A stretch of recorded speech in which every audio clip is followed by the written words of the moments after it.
بسم اللہ الرحمن الرحیم۔ السلام علیکم ورحمۃ اللہ وبرکاتہ۔ دوستو، ترکی سلطنت عثمانیہ کے خلیفہ سلطان مراد چہارم کی عادت تھی کہ وہ بھیس بدل کر عوام کی خبر گیری کرتا تھا۔ اس نے ایک رات اپنے سیکیورٹی انچارج کو کہا کہ چلو کچھ وقت لوگوں میں گزارتے ہیں۔ شہر کے کنارے پر پہنچے تو دیکھا ایک آدمی زمین پر گرا ہوا ہے۔ بادشاہ نے اسے ہلا کر دیکھا تو وہ مردہ انسان تھا اور مرا پڑا تھا۔ لوگ اس کے پاس سے گزر کر جا رہے تھے۔ بادشاہ نے لوگوں کو آواز دی کہ ادھر آؤ بھائیو۔ لوگ جمع ہو گئے اور وہ بادشاہ کو پہچان نہ سکے۔ پوچھا کیا بات ہے؟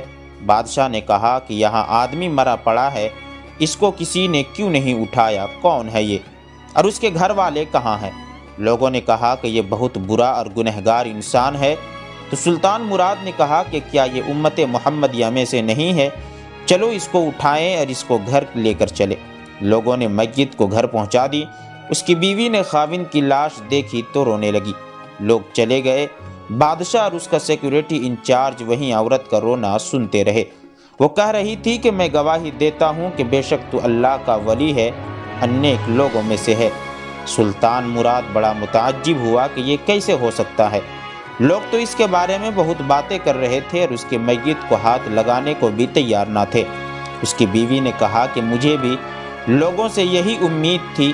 اصل حقیقت یہ ہے کہ میرا شوہر ہر روز شراب خانے جاتا، جتنی ہو سکے شراب خریدتا اور گھر لا کر گڑھے میں بہا دیتا اور کہتا کہ چلو کچھ تو گناہوں کا بوجھ مسلمانوں سے ہلکا ہوا ہے۔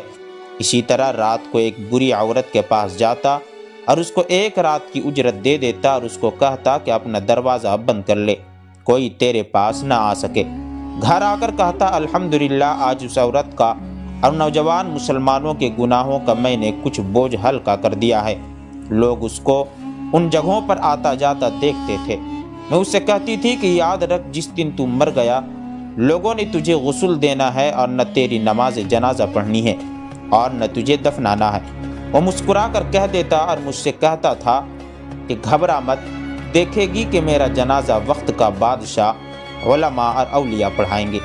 یہ سن کر بادشاہ رو پڑا اور کہنے لگا میں سلطان مراد ہوں، کل ہم اس کو غسل دیں گے، ہم اس کی نماز جنازہ بھی پڑھائیں گے اور اس کی تدفین بھی ہم کروائیں گے۔ چنانچہ اس کا جنازہ بادشاہ، علماء، اولیاء اور کثیر عوام نے بھی پڑھا۔ تو نتیجہ یہ نکلا دوستو کہ آج ہم بظاہر کچھ دیکھ کر یا محض دوسروں سے سن کر اہم فیصلے کر بیٹھتے ہیں۔